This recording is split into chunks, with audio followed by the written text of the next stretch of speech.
क्या हुआ? कल काम नहीं बन पाया, जैसा सोचा था वैसा नहीं हो रहा है, लगने लगा है कि किस्मत ही खराब है। तो जरा रुकिए, क्योंकि नाउम्मीदी ही हमारी सबसे बड़ी दुश्मन है। कहते हैं every day may not be good but there is something good in every day. बिल्कुल पराक्रम, नाकाम होने पर निराश हो जाना और कोशिश करना छोड़ देना ही हमारी कमजोरी बनता जाता है। इसलिए किसी भी हालात में हमें कोशिश करनी नहीं छोड़नी चाहिए और नाकामियों से सीख लेकर बेहतर रास्ते पर लगातार चलने का प्रयास करते रहना चाहिए। हेलो इंडिया, मैं हूं प्रीति। हेलो इंडिया, मैं हूं पराक्रम।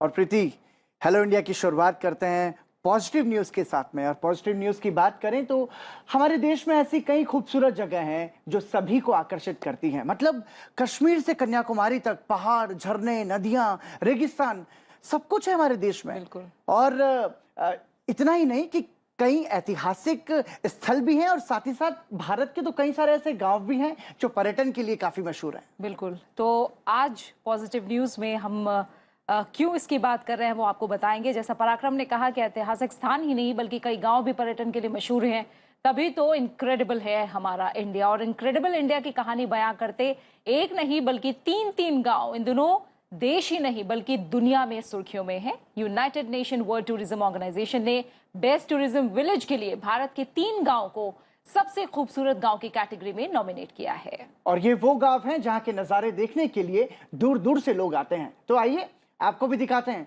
इनकी एक झलक।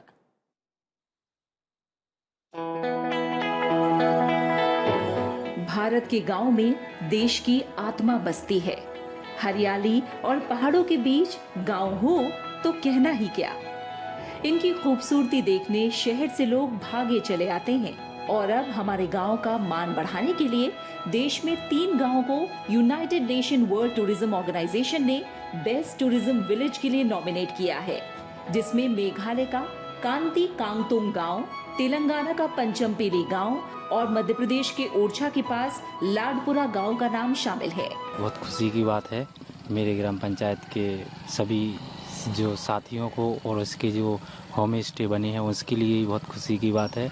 और इसमें रोजगार भी बहुत बड़ा है और आगे भी जो भी होगा उसके लिए भी अपन जो और भी हैं उनके लिए भी अपन प्रेरित करेंगे कि वो बनाएं होम स्टे।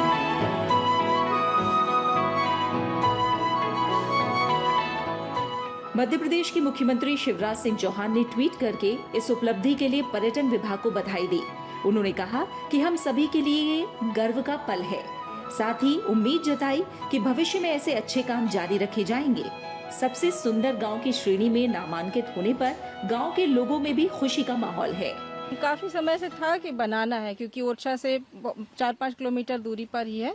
फिर हमारे पास एनजीओ हरित का और एमपीटी का सहयोग रहा है, उनके द्वारा मार्गदर्शन से फिर हम लोगों ने इसको बनाया है। खासियत सर ये है कि ये कुल बुंदेलखंडी जीवन शैली को चित्रित करते हैं गांव। और हम लोगों की पूरी कोशिश है कि जो भी शहर के पर्यटक आते हैं तो वो गांव के जिंदगी जीते हैं और वो खुश होकर जाते हैं। पर्यटन के क्षेत्र में नए आयाम जोड़कर ग्रामीण पर्यटन की अवधारणा को आकार देने के लिए ग्रामीण पर्यटन परियोजना की शुरुआत की गई थी।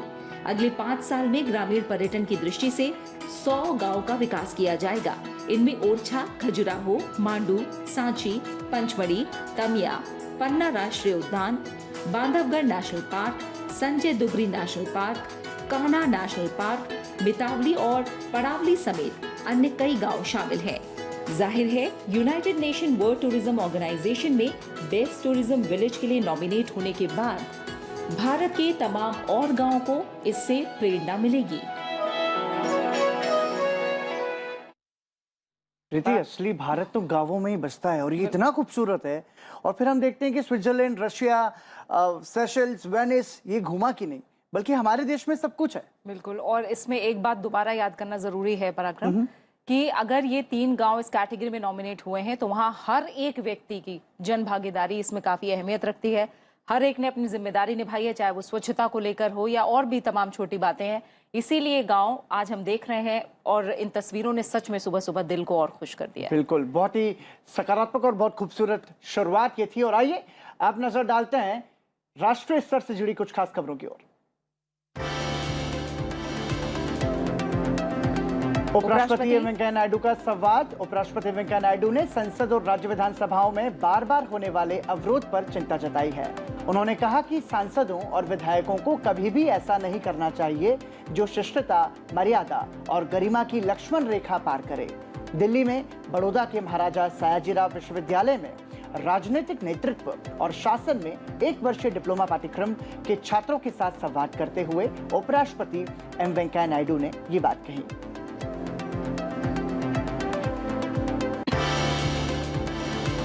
देश इस वक्त कोरोना महामारी की दूसरी लहर से जूझ रहा है। ऐसे में लोकसभा स्पीकर ओम बिरला ने बड़ी पहल शुरू की है। कोविड-19 महामारी के इस दौर में ऐसे छात्र जिनके परिवार में कमाने वाला एक ही सदस्य था और कोरोना के कारण परिवार ने खो दिया, लोकसभा स्पीकर के प्रयासों से ऐसे बच्चों के लिए निःशुल्क शिक्षा की व्यवस्था की गई है। देश भर से करीब 150 से अधिक बच्चों को कोटा में मुफ्त शिक्षा दी जा रही है।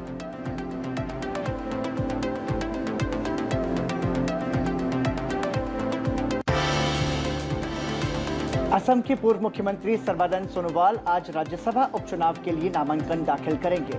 बीजेपी ने उन्हें असम से राज्यसभा के लिए उम्मीदवार बनाया है। वहीं केंद्रीय मंत्री एल मुरुगन भी आज मध्य प्रदेश राज्यसभा सीट उपचुनाव के लिए अपना नामांकन पत्र दाखिल करेंगे।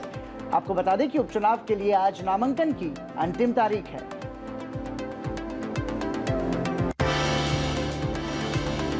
देश में 2019 में किसानों की आय में 59% की वृद्धि हुई है। ये जानकारी ग्रामीण भारत के कृषि परिवार, भूमि और मवेशियों की स्थिति संबंधी आकलन सर्वेक्षण में दी गई है। ये सर्वेक्षण 2019 में जनवरी से दिसंबर तक आयोजित किया गया था। केंद्रीय कृषि सचिव संजय अग्रवाल ने कहा कि अब तक 1,58,000 करोड़ रुपए प्रत्यक्ष लाभांतरण के जरिए 11 करोड़ से अधिक किसानों के बैंक खातों में डाले गए हैं।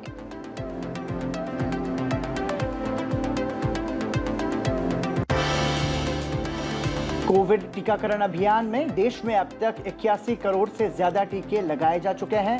आज भी 1 करोड़ टीकाकरण होने की उम्मीद है। पिछले 11 दिनों में ही 10 करोड़ टीके लगे हैं।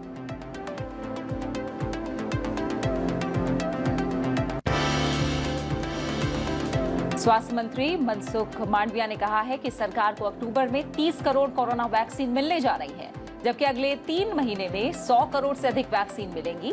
उन्होंने कहा कि वैक्सीन मैत्री के लिए अक्टूबर से दिसंबर में अतिरिक्त टीकों का निर्यात होगा। देश की जरूरतों को पूरा करने के बाद कोवैक्स पहल में सहयोग दिया जाएगा।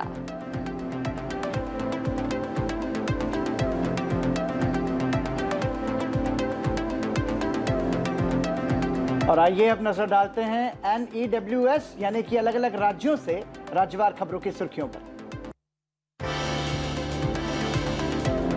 गुजरात सरकार इस महीने की 23 तारीख से आपके द्वार आयुष्मान नाम से व्यापक स्वास्थ्य अभियान शुरू करेगी। अभियान के दौरान प्रधानमंत्री जन आरोग्य योजना PMJAY और राज्य सरकार के मां कार्ड कार्यक्रम के तहत 80 लाख परिवारों का पंजीकरण किया जाएगा। अहमदाबाद में लोगों पर टीकाकरण न कराने की स्थिति में कई पाबंदी लगाई गई है। जिन लोगों ने टीकाकरण नहीं कराया है वह सार्वजनिक बसों का इस्तेमाल नहीं कर पाएंगे। इसके अलावा ऐसे लोग सार्वजनिक इमारतों में भी नहीं जा पाएंगे।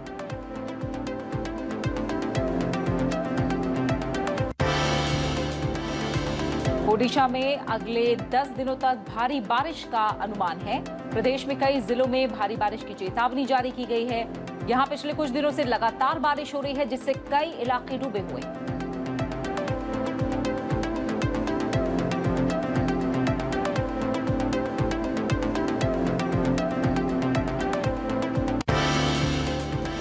भारतीय तटरक्षक बल ने तमिलनाडु के मंडपम में 2 टन प्रतिबंधित सी कुकुम्बर जब्त किया है।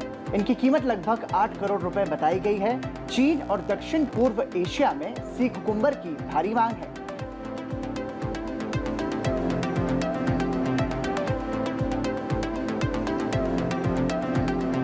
देश की बड़ी खबरों और राज्यों पर एक नजर डालने के बाद अब दुनिया भर में क्या कुछ हो रहा है खास, आइए इस पर एक नजर डालते हैं।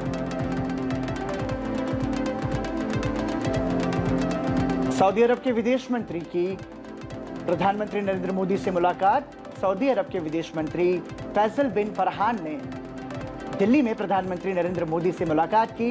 इससे पहले उन्होंने विदेश मंत्री एस जयशंकर से भी मुलाकात की थी। दोनों विदेश मंत्रियों ने आपसी हित से जुड़े द्विपक्षीय, क्षेत्रीय और अंतर्राष्ट्रीय मुद्दों पर चर्चा की। दोनों पक्षों ने अक्टूबर 2019 में प्रधानमंत्री नरेंद्र मोदी की सऊदी अरब यात्रा के दौरान रणनीतिक साझेदारी परिषद समझौते के कार्यान्वयन की भी समीक्षा की।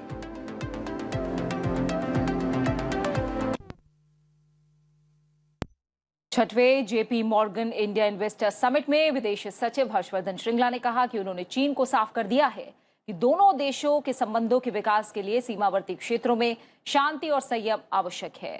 विदेश मंत्रालय ने कहा कि भारत और चीन के संबंध का आधार परस्पर आदर, आपसी संवेदनशीलता और आपसी हित है और दोनों देशों के आपसी रिश्ते तभी बेहतर हो सकते हैं जब सीमावर्ती क्षेत्रों में शांति हो। रूस के संसदीय चुनावों में राष्ट्रपति व्लादिमीर पुतिन की पार्टी यूनाइटेड रशिया एक बार फिर बड़ी जीत हासिल करने की ओर है। हालांकि अब तक मिले चुनाव परिणाम के मुताबिक पार्टी ने अपना लगभग 20% समर्थन खो दिया है। अब तक 80% वोटों की गिनती के बाद शुरुआती नतीजों के मुताबिक राष्ट्रपति पुतिन आगे हैं। सर्बिया के विदेश मंत्री निकोला सेलाकोविच भारत की 2 दिवसीय दौरे पर है। उन्होंने दिल्ली में उपराष्ट्रपति एम वेंकैया नायडू से मुलाकात की। इस मौके पर दोनों नेताओं के बीच आपसी हितों से जुड़े कई अहम मुद्दों पर चर्चा हुई।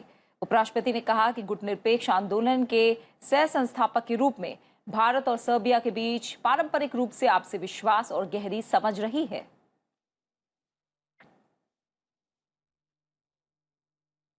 और अब आज बात करते हैं दुनिया भर में आज जो खास बात है प्रीति, मतलब हम कई बार ये सोचते हैं कि अलग अलग विशेष दिन होते हैं और उसकी जानकारी मुझे लगता है कि यदि हम व्यूअर्स को देंगे तो बहुत अच्छा उनके नॉलेज के लिए होगा। तो आज दुनिया भर में अंतर्राष्ट्रीय शांति दिवस मनाया जा रहा है। इस दिन को मनाए जाने का मुख्य उद्देश्य दुनिया भर के देशों के बीच शांति को बढ़ावा देना है। दुनिया में शांति बनी रहे, इसके लिए विश्व शांति दिवस की शुरुआत की गई। विश्व शांति दिवस के दिन दुनिया भर के लोग मानवता को अपनाते हैं और रंग रूप समाज के सभी अंतरों को भूलकर एक दूसरे की भलाई के बारे में सोचते हैं। इस दिन यूएन शिक्षा के माध्यम से और शांति से संबंधित जन जागरूकता लाने की पहल करता है और कोरोना काल में विश्व शांति दिवस का महत्व और भी बढ़ जाता है। कैसे हुई विश्व शांति दिवस मनाने की शुरुआत और क्या है इस दिन से जुड़ी खास बात, प्रीति देखते हैं।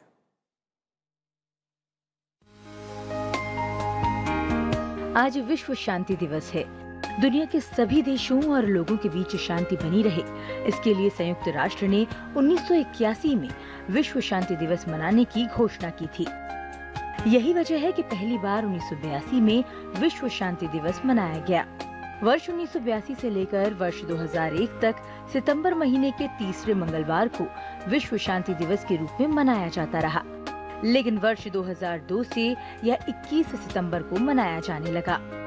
इंटरनेशनल पीस डे की शुरुआत संयुक्त राष्ट्र मुख्यालय में शांति की घंटी बजाकर की जाती है। इस घंटी की एक तरफ लिखा हुआ है, विश्व में शांति सदैव बनी रहे। यह घंटी अफ्रीका को छोड़कर सभी महाद्वीपों के बच्चों के दान किए गए सिक्कों से बनाई गई है। खास बात यह है कि इसे जापान के यूनाइटेड नेशनल एसोसिएशन ने तोहफे में दिया था। इसके साथ ही विश्व शांति दिवस के मौके पर सफेद कबूतरों को उड़ाकर शांति का संदेश दिया जाता है। और वर्ल्ड पीस डे के अलावा आज एक और खास दिन है पराक्रम, और ये कहीं ना कहीं हमारी सेहत से जुड़ा है। आज विश्व अल्जाइमर दिवस भी है और न सिर्फ भारत में बल्कि दुनिया भर में बड़ी तादाद में लोग अल्जाइमर से जूझ रहे हैं।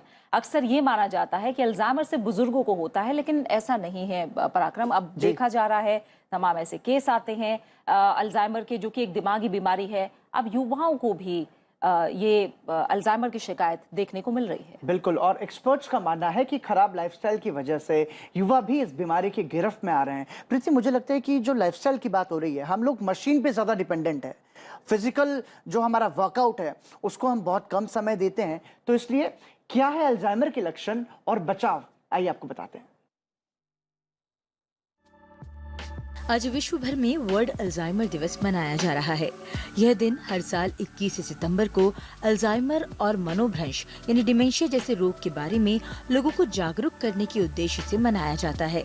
अल्जाइमर एक दिमागी बीमारी है जिसमें धीरे धीरे व्यक्ति की याददाश्त और सोचने की शक्ति कम होती रहती है। अल्जाइमर रोग का सबसे सामान्य रूप है डिमेंशिया। हालांकि अब यह बीमारी केवल बूढ़ों तक ही सीमित नहीं रही है। इस रोग की चपेट में युवा भी आने लगे हैं। लाखों लोग हर साल इस बीमारी का शिकार हो रहे हैं। ऐसे में यह समझना बेहद जरूरी हो जाता है कि आखिर यह रोग, इसके लक्षण और बचाव के तरीके क्या होते हैं। अल्जाइमर का खतरा मस्तिष्क में प्रोटीन की संरचना में गड़बड़ी होने के कारण बढ़ता है। मस्तिष्क से जुड़ी इस बीमारी में व्यक्ति धीरे धीरे अपनी याददाश्त खोने लगता है। अल्जाइमर के कुछ सामान्य लक्षण हैं: नींद न आना, चिंता, परेशानी, स्मृति का खोना, निर्णय से जुड़ी समस्याएं, सवालों का बार बार दोहराना, रोजमर्रा के कामों को करने में दिक्कत महसूस होना, किसी काम में मन न लगना, रुपयों का बेहतर प्रबंधन न कर पाना, अपने परिवार वालों को न पहचानना और कपड़े उल्टे सीधे पहनना। हालांकि अभी तक इस बीमारी का कोई सटीक इलाज डॉक्टरों को नहीं मिल पाया है, लेकिन अपनी जीवन शैली में कुछ बदलाव करके इस रोग से काफी हद तक बचा जा सकता है। आपको कुछ बातों का नियमित तौर पर ध्यान रखना है। आप नियमित रूप से व्यायाम करें, पोषक तत्वों से भरपूर डाइट लें। आपको लोगों से मिलना जुलना चाहिए जिससे डिप्रेशन न हो। आपको पर्याप्त नींद लेनी चाहिए। सकारात्मक सोच बनाए रखें। नशे से दूर रहें। ब्लड प्रेशर और शुगर को नियंत्रित रखें। भोजन में मीठे की मात्रा को कम रखें। बहुत ज्यादा नमक न खाएं। काफी ज्यादा मात्रा में पानी पिएं। वजन को संतुलित रखें और डाइट में तरह तरह के फल और सब्जियों को शामिल करें। और प्रीति, संसद की जो अलग अलग समितियां होती हैं, उनका जो कामकाज होता है वो बहुत महत्वपूर्ण होता है। और जैसे संसद चलती है, ठीक वैसे ही जो संसद की समितियां हैं वो पार्टी विचारधारा से ऊपर उठ करके काम करती है। तो आज आपको बताते हैं कि संसद की समितियों की बैठक में क्या कुछ खास होने वाला है। आज अन्य पिछड़े वर्गों के कल्याण संबंधी समिति, लाभ के पदों संबंधी संयुक्त समिति और अनुसूचित जातियों और अनुसूचित जनजातियों के कल्याण संबंधी समिति की बैठक संसदीय सौध में आयोजित होगी।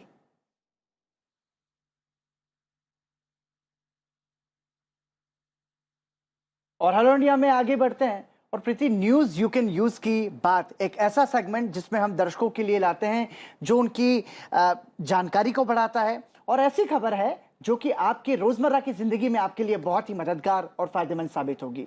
दरअसल पेमेंट करने के एक और डिजिटल तरीके ने देश में दस्तक दी है जिसका नाम है ई-रूपी। प्रीति, कई बार अब लोग ये भी सोच रहे होंगे कि जब हमारे पास में debit card, credit card, e wallet, Bhim UPI जैसे इतने सारे ऑप्शंस मौजूद हैं, तो फिर ये ई-रूपी आखिर क्या चीज है? बिल्कुल, जैसा आपने कहा, ये सवाल जाहिर तौर पर तमाम दर्शकों के मन में भी होगा। तो ई-रूपी की जरूरत आखिर क्या पड़ी, क्यों ये आया है? न्यूज यू कैन यूज में आज के सेगमेंट में हम ई-रूपी से जुड़े आपके हर सवाल का जवाब देंगे। और आइए आपको बताते हैं कि ई-रूपी कैसे आपके लिए यूजफुल है। इसके अलावा डिजिटल पेमेंट की दुनिया में ई-रूपी कैसे गेम चेंजर साबित होने वाला है।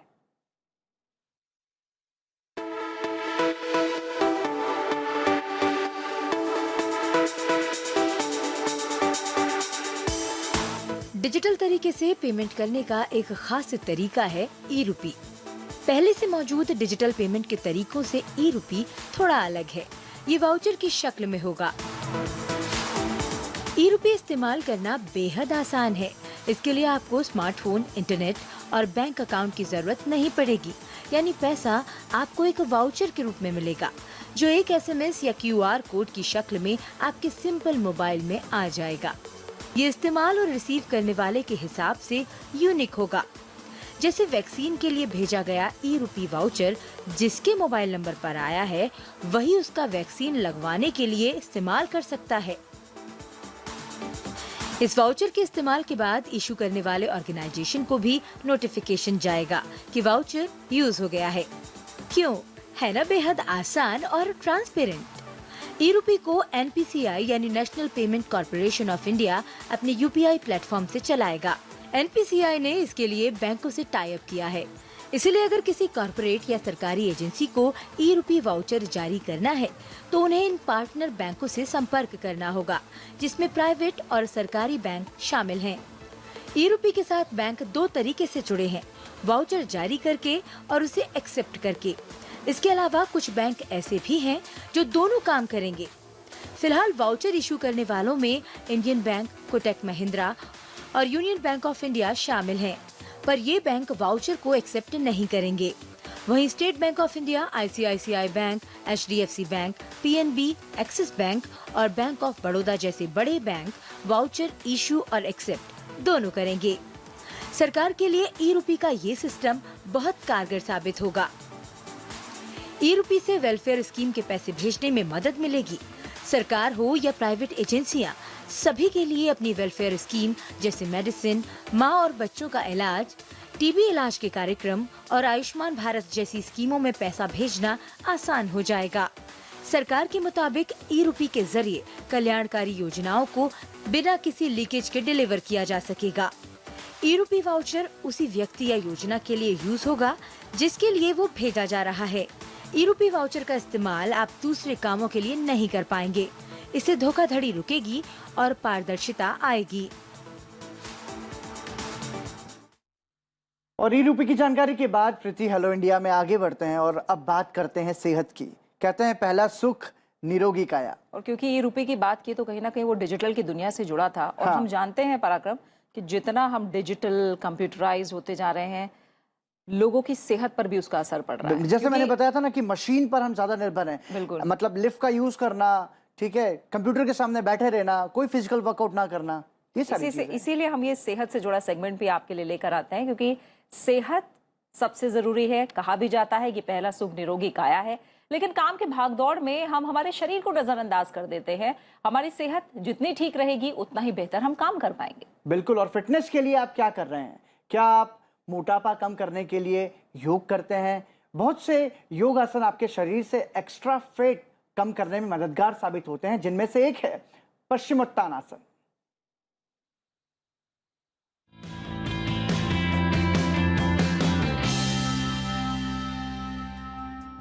दंडासन की स्थिति में बैठ जाएं।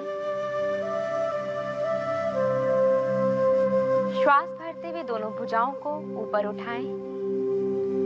श्वास छोड़ते हुए कमर से धीरे से आगे की ओर झुकें। अपने अंगूठे और उंगली से पैर के अंगूठे को पकड़ें, कोहनी को मोड़ें और माथे को आगे की ओर झुकाएं और टांगों को स्पर्श करने का प्रयास करें। पश्चिमोत्तानासन कमर में खिंचाव लाता है, पेट से अतिरिक्त वसा को घटाता है। श्वास भरते हुए धीरे से वापस आएं और श्वास छोड़ते हुए भुजाओं को वापस लाएं। विश्राम करें। जिन्हें हर्निया की समस्या हो, गंभीर कमर रोग हो या फिर जिन्हें रीसेंट एब्डोमिनल सर्जरी हुई हो, वह इस आसन का अभ्यास ना करें।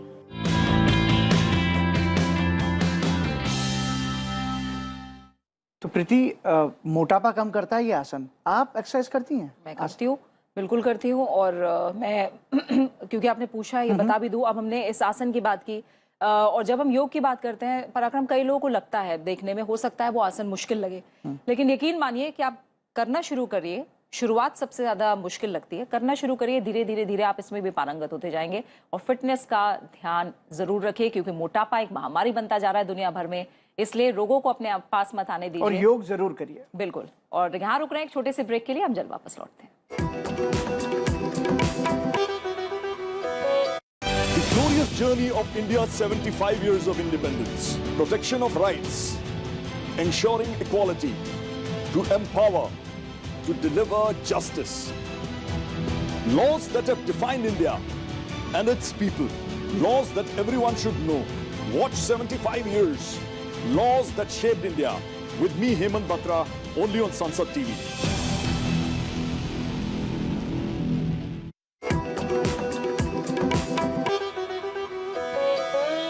Hello India, welcome back. और अब जानते हैं आज के दिन से जुड़े इतिहास के बारे में और आपको बताते हैं इतिहास के पन्नों में 21 सितंबर के नाम से क्या कुछ खास। वर्ष 1857 में आज ही के दिन भारत के अंतिम मुगल बादशाह बहादुर शाह जफर ने अंग्रेजों के सामने आत्मसमर्पण किया था। सेनापति विलियम होडसन और उनके गुप्तचर मौलवी रजब अली की मदद से 21 सितंबर को बहादुर शाह जफर को बंदी बना लिया गया था और अंत में अंग्रेजी हुकूमत ने निर्णय लेने के बाद उन्हें रंगून की जेल भेज दिया। बात करें इतिहास के दूसरे पन्ने की तो आज ही के दिन तानाशाह हिटलर की अगुवाई में नाजी विचारधारा से ग्रस्त नाजियों ने यूरोप के अलग अलग देशों में यहूदियों की बर्बरता से हत्या की थी। 21 सितंबर 1942 में नाजियों ने यूक्रेन में रहने वाले 2588 यहूदियों का निर्ममता से नरसंहार किया था। बात करें इतिहास के तीसरे पन्ने की तो आज ही के दिन भारत और ब्रिटेन के बीच संबंधों को बेहतर बनाने के लिए एक संस्था की स्थापना की गई। Democratic friends of India society नाम से इस संस्था की स्थापना वर्ष 2000 में की गई थी। और आज का इतिहास जानने के बाद अब हमारा खास सेगमेंट करियर मंत्रा, जो कि हम खास तौर से छात्रों के लिए लेकर आते हैं। और आज हम करियर मंत्रा में बात कर रहे हैं स्टार्टअप की। पराक्रम, जब हम स्टार्टअप की बात करते हैं तो जाहिर तौर पर हम देख रहे हैं इस समय सरकार का जोर भी है और स्टार्टअप को लेकर जो इकोसिस्टम है उसमें लगातार भारत ऊपर बढ़ता जा रहा है पूरी दुनिया में। और स्टार्टअप के जरिए अपना रोजगार अगर आप शुरू करना चाहते हैं तो उनके लिए आज करियर मंत्रा काम का है। और स्टार्टअप मेंटालिटी की बात करें तो innovative ideas, risk taking capacity इसमें सबसे खास है। और प्रीति, इसमें स्टूडेंट्स के बिजनेस आइडियाज जो हैं वो स्टार्टअप कंपनियां मार्केटिंग स्ट्रेटेजी के लिए यूज करके मुनाफा भी कमा रही है। तो आइए एक्सपर्ट से जानते हैं कि कैसे आपके लिए स्टार्टअप फायदेमंद साबित हो सकता है।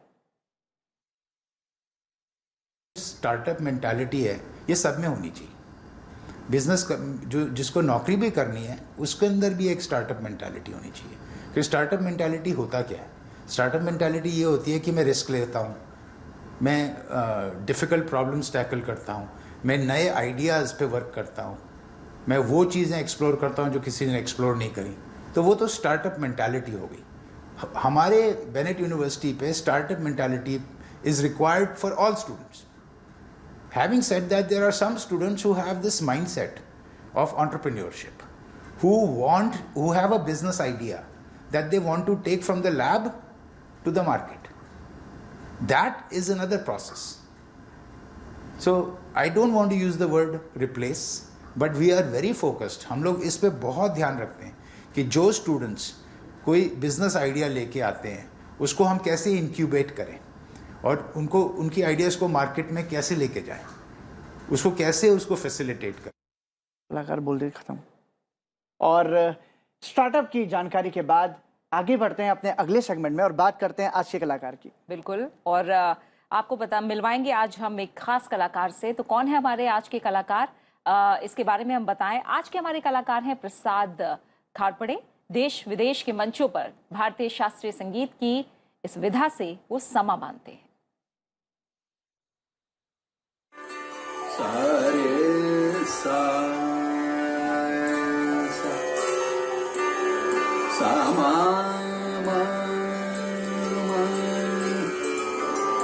मा गा पा मा धा धा मा पा मा सा रे सा पा सा नी रे सा दा सा मा गा पा मा धा मा पा दा नि सा सा पा सा नी रे सा दा मा पा दा नि सा नि दा मा पा दा मा गा पा दा मा सा रे कान्हा रे नंद नंदन कान्हा रे नंद नंदन कान्हा रे नंद नंदन परम और शास्त्रीय संगीत की इस विधा के साथ ही हेलो इंडिया में दीजिए इजाजत। नमस्कार। नमस्कार।